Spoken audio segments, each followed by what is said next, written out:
Hello and welcome to the Yankee and the Brit NFL podcast. And you may notice it's just me this week. And it's just me this week because it is Thanksgiving. And a happy Thanksgiving to all of our American contingent out there. Obviously, I'm British, so I don't celebrate Thanksgiving. That's not something that I celebrate. But Jay does, and he likes to spend it with his family. So why wouldn't I give him that opportunity? I mean, the dude works so hard on everything we do. He deserves a day off on Thanksgiving. And it's a day off where he gets to watch his team play football. He gets to watch my team play football.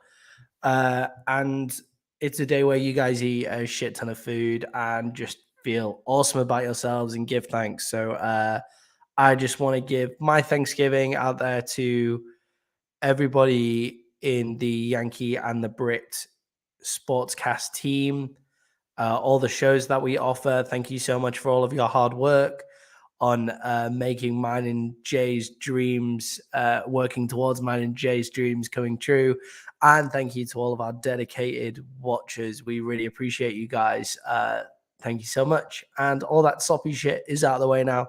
So let's talk some week 11 football. We will be hearing from Jay later on, by the way. He didn't want to, and he does address one of the games that we're going to talk about. He doesn't want to make it look like he's in his feelings about the Cowboys Vikings game. So we do, you do get to hear from Jay later on. So don't worry, he's not just running away from his responsibilities as a Vikings fan either. But let's get into the first game that I want to talk about, and that is the Cincinnati Bengals against the Pittsburgh Steelers. And what I wanted to talk about is the Bengals Super Bowl bubble. And are they in the Super Bowl window? Are they just in the bubble on the outside looking in? What have they got going here? And I feel like the score of that game really, didn't flatter the Bengals whatsoever. I feel like it was much closer than the game actually reflected itself. It became 30 points to 37 within the last few plays of the game. That game was really 37 points to 23. When you look at it on the basis of that, it's a good win. I know the Steelers aren't playing their best football whatsoever, but what I do want to allude to is a couple of things with the Bengals and why their Super Bowl bubble is opening and why they'll be going up in the power rankings for me. So Jamar Chase hopefully comes back this week. That's a big deal for them. I'm not expecting huge things out of him coming back. That hip injury will be a little bit of a niggle, but there's no doubt that he makes that team significantly better. We also have to look at the fact that the Bengals offensive line is actually allowing Joe Burrow to stay upright for the first time in his time coming into the league now. They were successful at holding TJ Watt at bay. They seem to have got their shit together, which is finally have got their shit together. The Cincinnati Bengals offensive line, which leads to the Bengals offense becoming more open. Mixon had a good running game last week or 2 weeks ago. Pirine this week came out of nowhere, had 2 touchdowns, and played an epic game as well with loads of fantasy points on the board for Pirine. And if they're able to keep Joe Burrow upright, then that'll be a huge deal. So first question is the Cincinnati Bengals in a Super Bowl window? Are they in the Super Bowl bubble? Put it in the comments below. That'll be great. I'd love to hear what you guys think on that. I just also want to allude to the fact that that's probably one of the best games that the Steelers have played this season. TJ Watt was back and looking menacing on the outskirts, if not making it to the quarterback too often. And Pickens was making circus catches left, right, and center. And Kenny Pickett played well as well. So, so the Steelers play their best game. The Bengals rack up 37 points. The game's not close, really. It's not as close as a 1-touchdown game. I think a lot of people will be annoyed in terms of the spread and things like that in that game. But yeah, the Bengals for me are definitely still in their Super Bowl bubble. And that game really confirmed it for me. So who day, up, up the Bengals. Right. Moving on to the next game that we want to talk about, and that is the Chicago Bears versus the Atlanta Falcons. And I don't actually give too much of a shit about that game because they're not two teams that are eventually going to win the Super Bowl. But the big story from that game is Justin Fields. And he's been the big story for the past few weeks. And he's been the story for the past few years. Sorry, guys, I'll just show you what I'm looking at. Yeah, thanks, bringing smoke. Good to see you again. We'll talk about that a bit later on. But yeah, Justin Fields has been a huge story. He's been a big factor in the Chicago Bears being exciting, but they're not winning games. So Justin Fields has come in here, looked amazing, racked up huge fantasy points, huge rushing yards. But what is it when they're not winning games? And this is what it kind of comes down to. This is also Jay's opinion on the matter. Fields is trash. Running back playing QB. Thank you for that. Now, I'm not sure that I would go that far. I mean, you do see a lot in Fields' arm that really sparks like an interest in, oh my God, this is who he is. There was the touchdown throw to Mooney. There was a down the sideline, absolute on a line rocket to Montgomery on a wire. He really does have the ability to fit balls in those spaces. But one of the things that I was looking at is the amount of times that he got knocked down at the line of scrimmage this week. So he got knocked down at the line of scrimmage, I think it's 2 or 3 times. One of them getting knocked in the air, nearly intercepted. I don't know how somebody didn't come down with that ball. But yeah, he really needs to learn that touch, learn that feel on the ball. You can't just rocket everything flat into your guys. It's something that me and Jay have spoken about ad nauseum on this podcast. And it's just a crazy thing just to hit off the helmet of your guy. He hits off the helmet of his own guy one time. It gets knocked up in the air off another guy, and then it gets knocked into the air by another Falcon another time. So what is that? He needs to really learn some touch, which is where I think that criticism of his throwing comes into. However, those big time plays are there for him to make. His conversions on third down are incredible. It's something that you don't see very often, a guy who can just convert on third down, whether it's throwing the ball or passing the ball. In this particular game, I think what was really evident is that Justin Fields is the most sacked QB in the NFL. So yeah, that it's going to be difficult to throw the ball with any consistency if you're always he's always running for his life, and that's either by design or by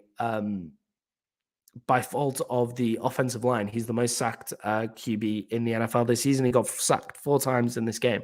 Now, that is partly because of him holding onto the ball for too long. Don't get me wrong. So he definitely needs to work on that.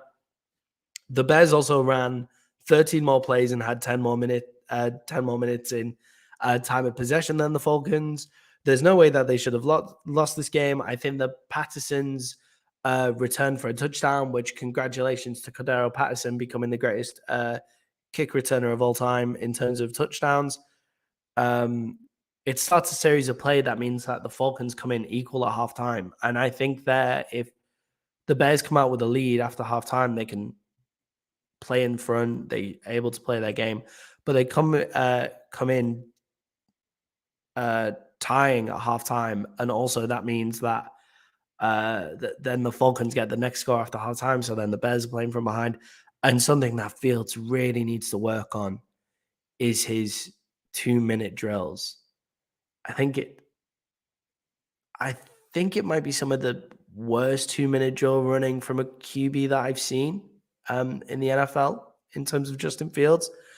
That interception at the end is killer, and I'm not sure who he's throwing to. He doesn't gain any position in the pocket. He doesn't solidify his feet. It's pretty bad. And it's what you get with these rushing quarterbacks. They're just not. They're never going to be that great at 2-minute drills. I mean, Lamar Jackson is pretty good at the 2-minute drill, but outside of Lamar. And yeah, that 2-minute drill really needs help. And I think it could be down to somebody putting his arm around him and coaching. I think some easier play calls in those 2-minute drills would be great. I think he really needs to have somebody just come up to him and be like, man, calm down. Like, this is what you need to do in a 2-minute drill. Also, that roster is not designed to win right now in Chicago. So Justin Fields is making them relevant and exciting to watch at the same time as not getting any wins. So it's an interesting conundrum there. And I think his fourth quarter play really needs to improve. I think I saw a stat that before this game, he has thrown 22 times in the fourth quarter. So he's thrown 22 times in the fourth quarter and has passed for 40 yards. That's before this game in the fourth quarter. So that's just horrific. So yeah, I'm not going to blame Justin Fields for the loss. However, that 2-minute drive really needs to be sorted out. And Justin Fields can't be that guy without a 2-minute drive game at all. That fourth down conversion by the Falcons, that means that the Bears don't get it until a minute 50 left when they could have had it back with 4 minutes left on the clock is a big deal as well. And the Bears defense didn't come up with that play. But Justin Fields still has to get them within a field goal in a 2-minute drill when he's been playing that well for the rest of the thing.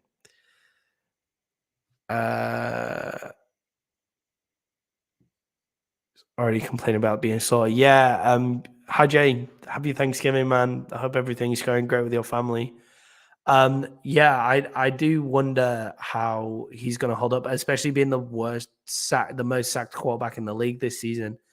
And you are going to be sore if you're being forced to carry an entire organization on your back because you don't have any weapons to throw to. But that's also because his throwing game isn't that good.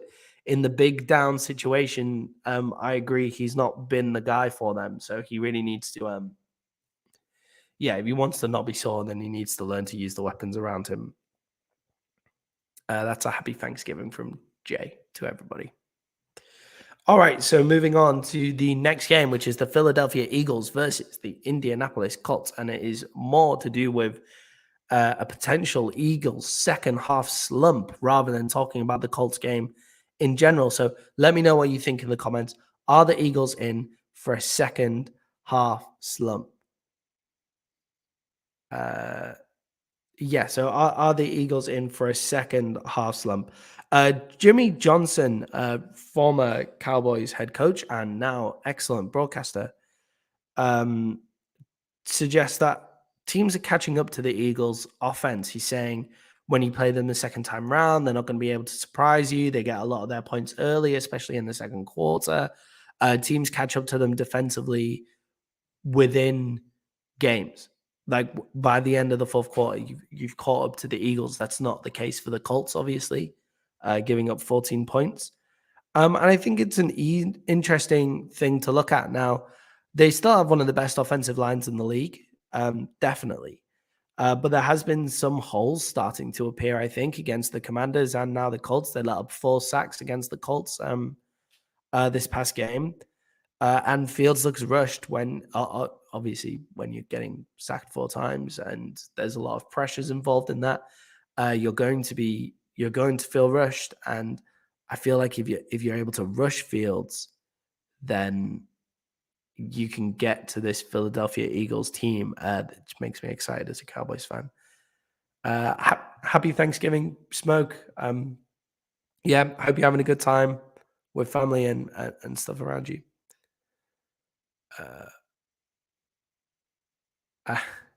This is a good point, actually, Jay.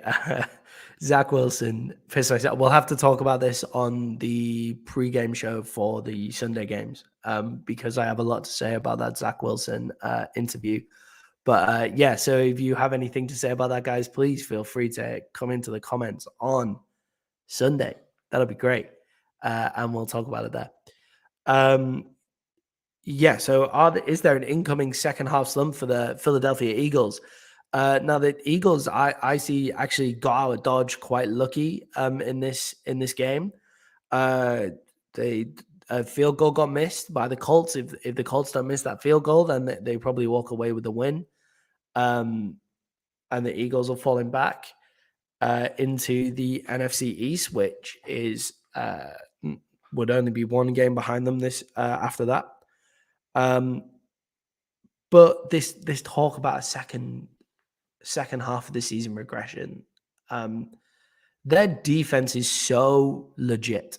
So the Eagles' defense is so incredible that you just can't see that second half regression really happening too far. Like I feel like if you catch up to the offensive side of the ball, which a lot of teams seem to be doing so, you're still not going to score enough points on them. And that offensive side of the ball, even if you catch up to it, is still good enough to score enough points to keep them ahead. And they proved against the Cowboys, especially, that the Cowboys had caught up to them by the end of that game. They knew what was going on. But that long drive ability that they have to run you out of games, it steals 2 possessions from you. It steals potential point scoring opportunities for you. They have that long drive ability in abundance. And when you have an amazing defense, that's only going to be aided. So I'm not so sure about the second half full-on regression that people are talking about. They're still going to go to the playoffs. They're still probably going to win the division. But I think people are catching up to their offense. I definitely agree with Jimmy Johnson in that. And now I'm feeling more optimistic about the Cowboys playing them. I think we could potentially be a bad matchup for them. But that'd be interesting to see later down the line. But their defense has so many big playmakers and they come up with plays whenever they need them. And their offense has huge playmakers, and AJ Brown seems to pop up whenever they need it as well. And something that me and Jay have spoken about is that Jalen Hurts is a massive playmaker. And that's his biggest quality, the fact that he just makes plays at any point of the game. So, Jay, I mean, he still lost. But yeah, Jeff Saturday, I owe you an apology. You have come in and you've fixed the Colts offensive line, which seemed to be the thing that needed fixing, because now Matt Ryan can actually stand upright and you can run the ball again. So to bring him in to fix the offensive line was great. Still not sure whether you needed to make him head coach, but he's proving me wrong right now. And there's definitely some juice back in that organization. Yeah. Okay, so next, that was such a backhanded apology. Damn, that wasn't very nice on Thanksgiving. Jeff Saturday, I apologize for saying that you're worthless and not worth this job. The Colts are already better with you here because you've fixed their offensive line. That was a better apology. I feel better about that one. Okay, so are the Giants frauds, or are the Lions about to make a run? Now, this is an interesting question that I was thinking about during the game. So can you call the Giants frauds for losing to the Lions? I'm not sure. I'm not sure, because the Lions, I think I'm going to err on the side of the Lions are more about to make a run than the Giants are total frauds. But where I think with the Giants being frauds is they shouldn't be this good. And the reason that they're this good is because of their coaching, not because of their talent on the field. Their talent on the field is lacking. I would say the Detroit Lions possibly have a better roster than actually not possibly. Might stop sitting on the fence. The Detroit Lions have a better roster than the New York Giants this year. Just the coaching matchup is so in the favor of the Giants. I think the Lions could be about to make a run. Not at any Super Bowl or anything like that, but I wouldn't be surprised if they got into the wild card conversation. Why do I think that? So the Lions D-line has started to make plays since the bye week. The Lions D-line has started to look good. Hutchinson now has the same amount of interceptions as Sauce Gardner. That was something that I thought was interesting. The same amount of interceptions. Now that is because Nobody throws the ball at Sauce Gardner because they've learned not to, because he's one of the best cornerbacks in the NFL. And if he wasn't a rookie, he'd be in the talk for the best cornerback in the NFL. But you know what the NFL's like, you've got to take your licks. But yeah, so Aiden Hutchinson has the same amount of interceptions as Sauce Gardner. And he has more sacks than anybody else in his draft class, including Trayvon Walker and Thibodeau and those guys as well. So I think Hutch is starting to show his value. I still like Jay's point that he makes on the podcast often, that if they get 10 years out of Aiden Hutchinson where he's above average, like really solid, and then they add in a few guys around him that are just absolute monsters, then that's good value, and it's good on Aiden Hutchinson. I love the Detroit Lions backfield. Like I think it's brilliant. And Jackson, their third string running back, has now come in and shown some good ability to make big running plays as well. Jamal Williams in short yardage situations is awesome. They tried to. I don't know why. I don't know what they were doing. So I've got Jamal Williams in my fantasy team, so I have a vested interest in this. But Jamal Williams from 2 yards out is the only guy that Detroit should be handing the ball to. And for some reason, on 2 consecutive plays on the goal line, they go to DeAndre Swift and he gets knocked back and he gets knocked back. And then they give it to Jamal Williams and he scores the touchdown straight away. But DeAndre Swift has the big playability, but not that grind to get those hard yards. It's like Dallas with Tony Pollard and Zeke Elliott. I'd rather have Zeke Elliott 2 yards out on the goal line, but then 30 yards out, I'd give the ball to Tony Pollard. Same with DeAndre Swift and Jamal Williams. I love their combination in the backfield. I also would like to put out to you guys who looked more comfortable, Daniel Jones in that system or Jared Goff. Like, I'm not the biggest Daniel Jones hater out there. Like Jay will tell you, I think that there are lots of redeemable features to Daniel Jones. I feel like the Giants might have to take him on after the play of this season and draft a QB as well in one of the later QBs in the round. But I think that Jared Goff looks really good in this system and surrounded by the weapons that he has. They probably have a top 5 O-line in the league. And Amon-Ra St. Brown is important that he's back healthy. When he's back healthy, he gives them that juice. I really like the Lions to make a bit of a run from here. Obviously, they've got the Bills coming up next, which we'll talk about soon. So I'm not saying they're going to come out and beat the Bills on this run, but that's just not true. Actually, I don't know. Yeah, so I'm not sure whether I'd take Danny Dimes over Justin Fields, but just because of the years left on their rookie contract and the ability to not pay them, you can see how much Fields has got. Whereas we know what Danny Dimes is. It's just, yeah.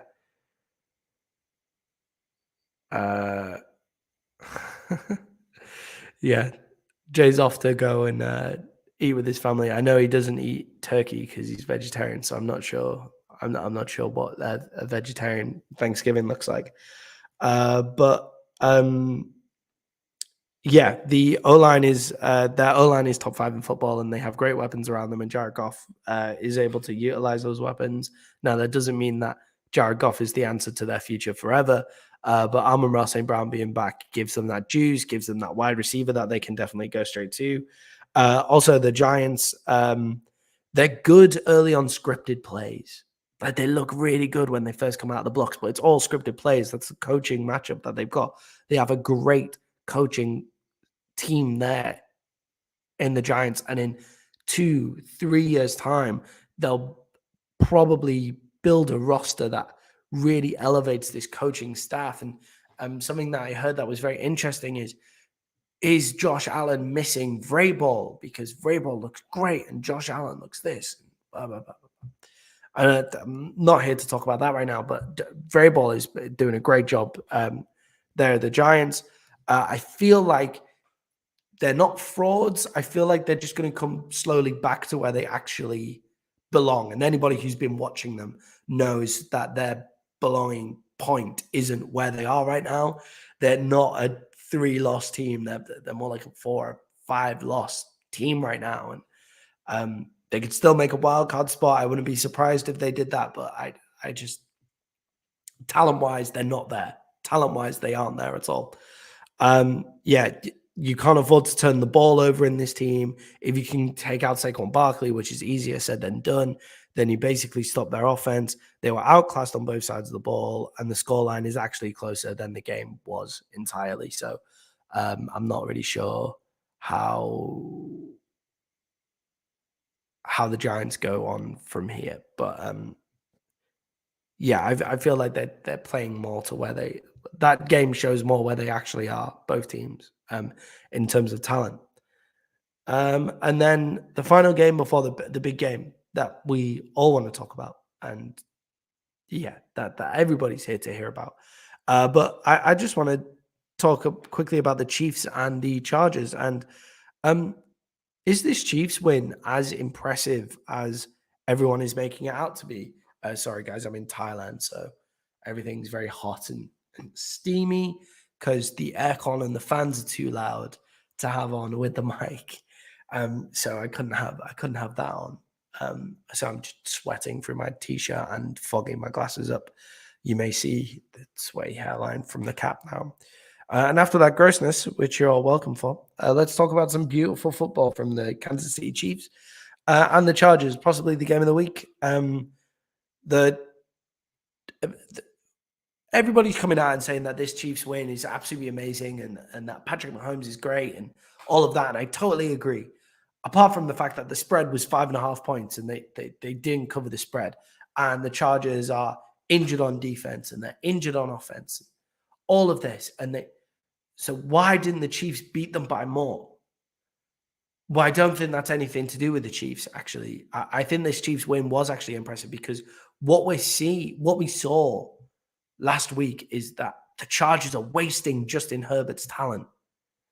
Justin Herbert is a top 5 QB in the NFL in terms of body type, arm strength, QB acumen, football IQ, all of that kind of stuff, courage. He's athletic. He can do it all.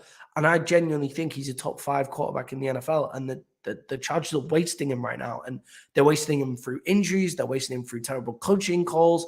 They're really wasting him. And I think we saw that last week. I think I said on the podcast that was building up to this game, I said the only way that the Chargers can get close is if Justin Herbert plays absolutely out of his skin, and he was making incredible throws to guys who shouldn't really be in the rotation if it wasn't for injuries. Mike Williams not being there really hurts them, I think. And yeah, I feel like the Chargers and Herbert possibly played one of the best that they could play in the situation with injuries, and the Chiefs still beat them. And what was impressive about it wasn't the whole game from the Chiefs, but that final drive from Patrick Mahomes. How much time can you give Patrick Mahomes seriously before he definitely bring the smoke. I would say I would definitely say it's a coaching issue now. Like they're not going to get rid of him because of the injury issues, and he can hide behind that. But Brandon Stanley needs to watch out. But yeah, how much time can you actually give Mahomes? Like, if it's a minute plus, a minute 20, a minute 10, I feel like he's going to walk down the field and score a touchdown. I feel like anything above 45 seconds is all Mahomes needs. Give Patrick Mahomes 45 seconds and a touchdown and a timeout, and he'll score. He'll go down and get at least a field goal for you. So how much time can you actually give Patrick Mahomes? And that's terrifying. That is terrifying for anybody who's going against the Chiefs. It's absolutely harrowing for them because something that Sean Payton says is on the Colin Cowherd show, he said, slow touchdowns are difficult. So you can try and work down the clock on a field goal. Like on a field goal, working down the clock, that's fine. You give the guy as little time as possible. That can be done. That can be really easily done. Yeah, exactly. In the playoffs last year, about 27 seconds, something like that. He's crazy. But with you can work down the clock with field goals, but something that Sean Payton says is, I don't know how to score slow touchdowns. How do I score slow touchdowns? If I've got Patrick Mahomes on the other side, I need to I need a touchdown to go ahead, but I also need to kill the clock to not give Patrick Mahomes that time. And it's just like, well, where's that line where you need to go for the touchdown, but you also need to stop? And it causes dilemmas for coaches because you just like personally go get the touchdown, back your defense to try and stop him, whatever time on the clock it is.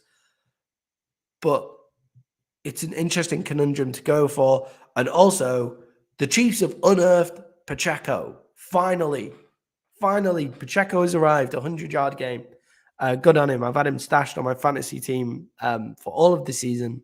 I bought into that preseason hype of Pacheco. He's looked good, got the touches, and then they've gone away from him just because of how amazing that offense is when you're passing the ball. But he got his first 100-yard game. Good on you, Pacheco. And also, I will address this. Smoke, bang, bang, Niners gang. I wasn't going to talk about this game, but actually, yeah, the Niners look impressive as ever. If they can stay injury-free, then they'll be good.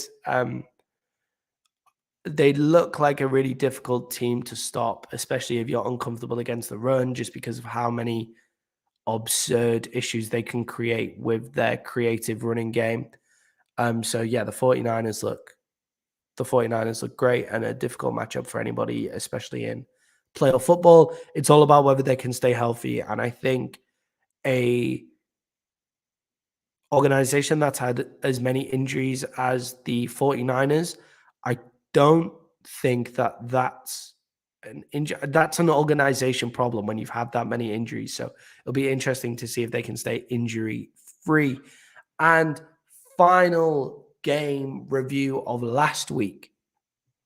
The final game review of last week is the Dallas Cowboys. And the question is this the best game that the Dallas Cowboys have played since I started watching them in 2007 when I was 10 years old? I think that's when I watched my first Cowboys game. Yeah, 10 years old. So 2007. Is this their best game that I have since? Is this their best all-around best game that I can think of them playing since I've been watching them play football? And I can't think of one doesn't come to mind where they had a better all-round performance in this. And I'm not sat here gloating, Jay. That's not a gloat. You know, I'm not that kind of guy to shit talk. I just think they've never put together a more well-rounded game in terms of offensive play, defensive play. And I think the Vikings just I think they came into a chainsaw this week. I think the Cowboys are pissed at losing to the Packers. The Vikings came off like that crazy, emotionally draining game. And I'm not going to say that the Vikings didn't get up for it. I think that the Vikings are professionals. They're a great team. I feel like they were up for that game. I just feel like with Darisaw going out with concussion early, the Cowboys defensive line was all over Kirk Cousins. You guys couldn't get anything going. And once the Cowboys are able to hit the front, if the Cowboys get 10 points in front of you, and if the Cowboys get 10 points ahead of any team, that I feel fully confident that they'll win that game from there. I can't believe that we gave up a 14-point deficit to the Packers, but if we get 10 points ahead, I just don't foresee us losing many games once we get 10 points ahead because we can run the ball. That defensive line can pass rush for fun. I think it might be incredible. If anybody gets that Defensive Player of the Year award that isn't called Micah Parsons, somebody's going to have a crazy second half to the season. Somebody's going to have a crazy run into the season from here to beat Micah Parsons for that Defensive Player of the Year award. And I've run out of superlatives to describe that that defensive line. So I'm not going to talk about them too much. We've heard about it all in the talking heads. Some people that I feel like have been missed out in the talking heads is our offensive line. Our offensive line is solid. Like our offensive line is top 10 offensive line in the NFL. It's a really solid offensive line with good pieces in there that'll improve with experience, creating holes for Tony Pollard. Ezekiel Elliott being back showed us what we were missing last week. Those hard grinding yards, those 1 yard, 2 yard. When there's 3 guys in your face, can you run through them? That's what Ezekiel Elliott brings us. And hope he'll have to take a pay cut next year to stay as a Cowboy.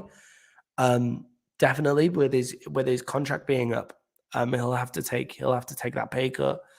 But he's worth keeping. I don't understand those elements of Cowboys Nation that are against Ezekiel Elliott.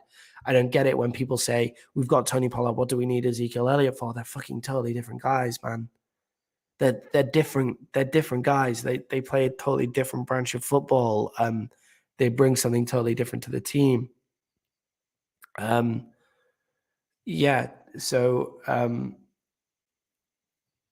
I don't know whether I agree with that. They're a professional football team, but there is some element of that. But a 3-point showing on offense, I feel like there's more than just an emotional drain. But yeah, I totally get what you mean. I totally get it. I feel like it was just a whole amalgamation of bad shit coming for the Vikings this week. Shout out to Trayvon Diggs for holding down Justin Jefferson to 33 yards, which is a pretty decent achievement as well. And I know you're not going to like this, Smoke, if you're still watching, but Dak showed us why he's a franchise guy. Dak Prescott showed us why he's the franchise this game. I don't understand anything against Dak during this game. He showed us he can make those elite throws. Do you know what? The field goal just before halftime, where it looked like they were going to score and we get the ball back. And then we managed to go down the field in 3 or 4 plays and get a field goal just before halftime. I feel like that really drained the rest of the life out of the Vikings. That throw on the run to CeeDee Lamb on the sideline by Dak Prescott, it was about a 25, 30-yard completion down the line, zinger of a throw. Was incredible by Dak Prescott. And that shows us that elite arm talent that he has that makes him better, makes him better. There's not many guys that can make that throw in the league. He threw for 22 completions off 25 attempts, got 276 yards in 3 quarters because he didn't have to play the 4th quarter because Cooper Rush came in. And Cooper Rush going to move the ball, so we don't really need to talk about Cooper Rush that much anymore. And CeeDee Lamb he's finally got a connection with CeeDee Lamb as well. Trayvon Diggs can show coverage. Dak Prescott, franchise guy. Micah Parsons, best defensive player in the NFL. Defensive line firing on all cylinders. Offensive line solid. And our tandem at the back gets us rolling downhill really quick, and we build everything from there. So this Cowboys team, I'm not sure whether I agree. Jimmy Johnson says that this is the best Cowboys team he's seen assembled in a long time. I think we might have been better last year with Amari Cooper, but I love our defense, and our special teams are always solid and everything like that as well. We really have the opportunity to make it to the NFC Championship game this year if we play that branch of football. So let's continue to play this branch of football and let's keep this rolling down the hill. Maybe we'll meet the 49ers in the NFC Championship game. Okay, so moving on to Week 12, Thanksgiving football, which I will weirdly be watching at 4:30 in the morning, the Dallas Cowboys game. I will go to bed straight after this and wake up to watch the Dallas Cowboys take on the New York Giants. And I'll probably watch the 40 minutes of the Buffaloes versus Detroit whilst the first quarter is going on. Cowboys will be one and done in the playoffs. Okay. Like that wouldn't surprise me either. We're far too inconsistent, but if we can hit that consistency that if we can hit that style of performance consistently, then we will go to the NFC Championship game this year, but only if we can hit that style of performance consistently. So I'm not saying that, we're ticketed to the NFC Championship game. However, I'm more optimistic than a one and done. Because in that wild card round, we're going to play. I see us going through as the top wild card, so the 5th seed, which means we'll play the who do we get then? Which means we'll play whoever's coming out of the AFC South, the NFC South, which will be the Buccaneers, who I think were a horrible matchup for. So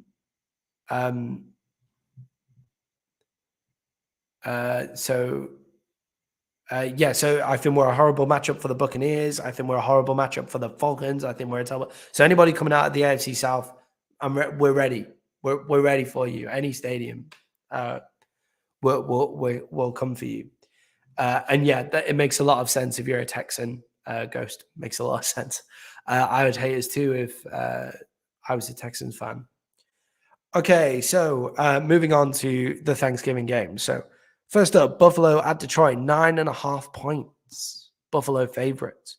That seems like a huge spread to me. Some of the spreads have been huge this year, especially for two of the games this week. That seems like a massive point spread to me. So I'm taking the Bills to win, but Detroit to be within the spread. So the Bills won't cover the spread. Okay. The Lions will be within 9.5. The Lions put up big points. Like the Lions offense can move. The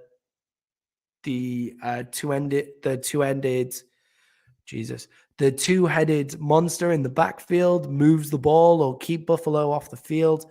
I like Detroit's chances to keep it within 9.5 points. To be honest, there is a pathway for them to win this game. Oh my god! Smokers agreed with me. Holy fucking shit! Right? Okay, let's end it now. Okay, so Detroit will keep it within the 9.5 points. There is a pathway to them winning this game with the Bills playing the style of football that they're not playing so well at the minute. The Bills don't have a run game. The Lions defensive line is improving, so we'll see. And that Lions offensive line is the top 5 in the NFL, if not top 3, if not the best offensive line in the NFL. I need to go through and check every team's offensive line just to confirm where I stand on that fully, but they're definitely top 5 in the NFL. However, the Bills did get back to business. The Bills did get back to business against the Browns, so it may be they may come out and just smoke this game. But I think the Lions will stay within the 9.5 points there, but I'm taking the Bills to win. Giants at Cowboys. That's a 10-point spread. Do you know what? Actually, hang on. I've messed this part of the show up. So let's go here. I've given my first pick, and we've spoken about the Cowboys Vikings game as well. I was meant to play my traditional co-host Jay in here. So I did say you would hear from him. Here he is. Here's our boy, Jay. Happy Thanksgiving, everyone. Shout out to Maddie for holding it down during Thanksgiving because I can't be here during the holiday season for these Thanksgiving games. So thank you again, Maddie, for holding it down this week. First, I want to say epic ass whooping the Vikings took. They couldn't do anything with the Cowboys defensive line. They owned Minnesota's offensive line. Cousins had somebody in his face within 2 seconds, it seemed like, on every play. They had no answer for Pollard, which didn't help. I'm hoping it's because of such a big game in Buffalo and they just didn't get up for it. And maybe this epic ass whooping will get their head out of their ass for the Thanksgiving game. Quick turnaround, get the bad taste out of your mouth, hopefully bring home a win. But that was an epic ass whooping, and I was in my feelings. But okay, before I take up too much of the show, since I know Maddie's got some great stuff to talk to you guys about, I'm going to go over my picks for the Thanksgiving games. It's Buffalo at Detroit, which Buffalo just played at Detroit on a home game, with Buffalo favored by 9.5. These are big point spreads, and Detroit can put up some points, but Buffalo looked tough last week, so I'm not sure. I kind of went back and forth. I'm picking Buffalo to win, but I'm picking Detroit to cover the point spread. In game number 2, this is another one. Giants at the Dallas Cowboys. Dallas just put an ass whipping on the Vikings. The Giants are the Cowboys -8.5. They're favored by 8.5. I think the Cowboys win this game, and I'm picking them to cover the 8.5. All right, now on to the last game of Thanksgiving night. It is the New England Patriots at the Minnesota Vikings. The Vikings are favored by 2.5. I'm taking the Vikings minus the points because I think they're going to come back, get their head out of their ass. At least I hope they do. Get a win on Thanksgiving, even if it's a close game, 3-point win. You got this game with the points.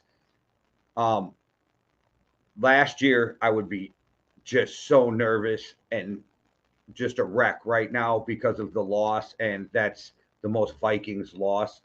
The way to lose that game, you win 7 in a row, and then you take a 40-3 ass whipping at home. It's ridiculous. Adam Thielen said it best. It can never happen again. This is a different Minnesota Vikings team. I feel it. Kevin O'Connell's going to have them ready. They're going to get back on track against New England Patriots. So again, I'm taking the Vikings minus the 2.5. I'm taking the Cowboys minus the 8.5, and I'm taking Detroit plus 9.5, but I still think the Bills win that game. All right. Again, everybody, happy Thanksgiving. I hope you all have a great time, eat some food, spend some family time, watch some football. It's my favorite holiday because nobody expects anything from you except for a conversation, some good food, and football. Maddie, thanks again for holding it down. I'm sorry you don't celebrate Thanksgiving because it's a wonderful time, and I appreciate you all. One world, one love. Back to Maddie. Happy Thanksgiving, man. I'm sorry I don't celebrate it too, although it wouldn't be that fucking good this year. Yeah. So, I totally agree with what Jay's saying in terms of the emotional ups and downs of the Vikings game against the Bills coming into it. Something that's been floating around the internet is this idea that the Vikings are the worst 8-2 team to ever fucking play, which is insane because they have a negative points differential now, and it's like, they have a negative points differential now because like they just got beat 40 points to 3. Like those games don't happen often. Those 40 points to 3 games don't happen often. Now, do I think the Vikings, talent-wise, are good enough to be 8-2? Probably not. They probably should have lost that Bills game. But they have had a lot of refereeing calls go against them as well. So it's interesting. That's an interesting one. But I don't see the whole fraudulent worst 8-2 team ever. In terms of the pick, obviously I agree with the Lions. However, the Giants at the Cowboys coming in, the Cowboys are a 10-point spread. I don't see us beating the Giants by 10 points. We're coming off obviously Smoke, I couldn't agree with this more actually. You are what your record says you are, I think is really important. I'm going to quickly rinse through these picks so you guys can go and watch the Buffalo Bills game. I want to be done before that game kicks off in 8 minutes time. I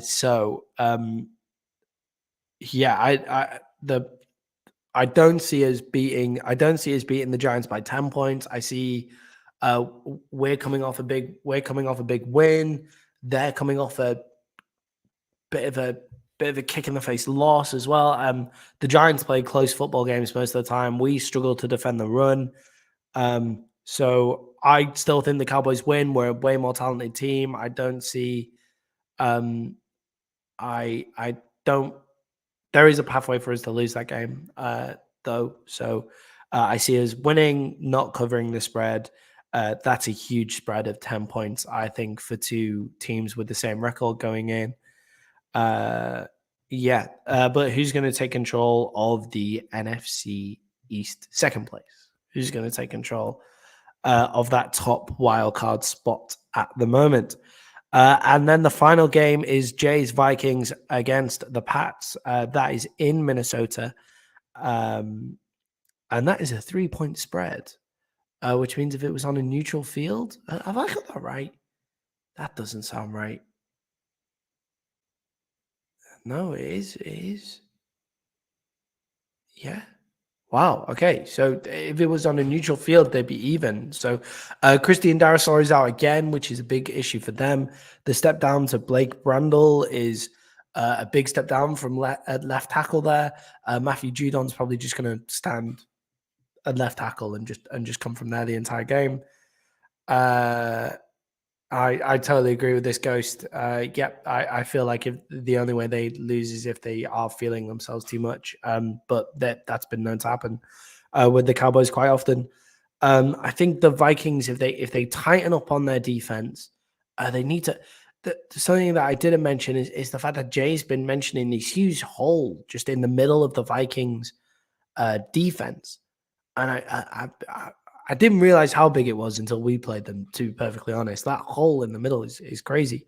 And the Pats like just over the middle, small dinky throws, and then running the ball. I really like their backfield. But the Pats managed to get a win against the Jets because they returned a punt for a touchdown. Like that's the game that just happened for them. They won a game because they managed to return a punt against the Jets. So if the Vikings tighten up their defense, I don't see the Pats scoring enough points to get any sort of win. I can see the Vikings just slowly getting into the game and taking it away from them in the second half. So I'm going to take the Vikings to cover the spread on that one at 3 points. And that's it. A solo show for nearly an hour. Jesus Christ, I must love the sound of my own voice. Cheers. Thank you very much, guys, for listening in. I really appreciate you. And once more, all of my Thanksgiving love goes out to all of you guys. You guys are awesome. Happy Thanksgiving to everybody in the Yankee and the Brit Sports Network. Happy Thanksgiving to all of our dedicated listeners who listen to mine and Jay's semi-educated shit. You guys are great. This is something that we always talk about. We don't really have anything until Christmas now, and then Boxing Day is just the day after Christmas. It's just another day. But Boxing Day is my favorite day of the year because it's all the leftover Christmas food, and you actually have time to enjoy your presents. It's not the forced fun of Christmas Day. Happy Thanksgiving, everybody. Enjoy whatever you're eating while you're out there. If it was me, I'd be having a turkey and a smoked brisket on the side with the whole family. But that's just me, and then watching football all day. I am very jealous that you have a holiday where you just watch football all day. It sounds wonderful. You guys are great. Thank you so much. Cheers. Jay's the guy who normally does the sign off. What does he say? So, one world, one love. Deuces. And then I say, what do I say? One world, one love, deuces. And then I say, cheerio.